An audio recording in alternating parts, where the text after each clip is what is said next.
Guys, क्या कभी आपको किसी ने कहा कि तुम कुछ नहीं कर सकते, तुम किसी काम के नहीं हो, तुमसे कोई काम नहीं हो सकता? तो याद रखिए, आप अकेले नहीं। ऐसे बहुत सारे लोग हैं जिन्होंने कुछ बड़ा करना चाहा और लोगों ने उन्हें इसी तरीके से कमजोर करने की कोशिश की। अब्दुल सत्तार एधी को लोगों ने पागल कहा। वसीम अकरम, जेके रोलिंग जिन्होंने हैरी पॉटर लिखी, इन तमाम लोगों को बार बार रिजेक्ट किया गया, लेकिन उन्होंने एक बात नहीं छोड़ी, खुद पर यकीन।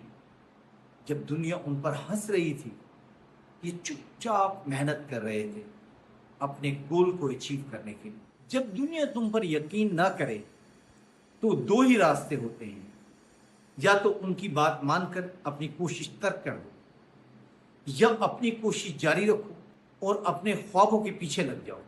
कामयाबी शोर से नहीं, जब दिल कहे अभी नहीं लेकिन मैं कर सकता हूं, तो खामोशी से उस काम के पीछे लग जाओ, क्योंकि तुम्हारा दिल तुम्हें कामयाबी की मंजिल की तरफ ले जाए। याद रखो, तुम्हें सबके यकीन की जरूरत नहीं, तुम्हें सिर्फ अपने आप के ऊपर खुद यकीनी की जरूरत है। जब दुनिया अगली दफा कहे कि तुम ये नहीं कर सकते, तो मुस्कुराना और कहना देखते जाओ।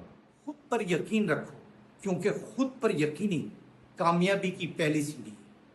अगर तुमने आज अपने ऊपर यकीन कर लिया, तो कल कामयाबी की बारी तुम्हारी है। शायद दुनिया कुछ भी कहे, आपका पोटेंशियल आप जानते हैं। अपने पोटेंशियल को इस्तेमाल करें, क्योंकि आपके अंदर वो तमाम पोटेंशियल है जो आपको अपने करियर की बुलंदी तक ले जा सकता है। तो एक बड़े आदमी बनने के लिए बहुत ज़रूरी है अपने ऊपर एतमाद करें, अपनी सलाहियतों पर एतमाद करें और मुस्तकिल जद्दोजहद करें, जब तक आप कामयाबी की मंजिल नहीं छू लेते। सो गुड लक, मिलते हैं अगली वीडियो में एक नए टॉपिक के साथ। अगर आपको आज की हमारी ये वीडियो पसंद आई है तो हमारे चैनल को लाइक करें, सब्सक्राइब करें और बेल आइकन के बटन को ज़रूर प्रेस करें।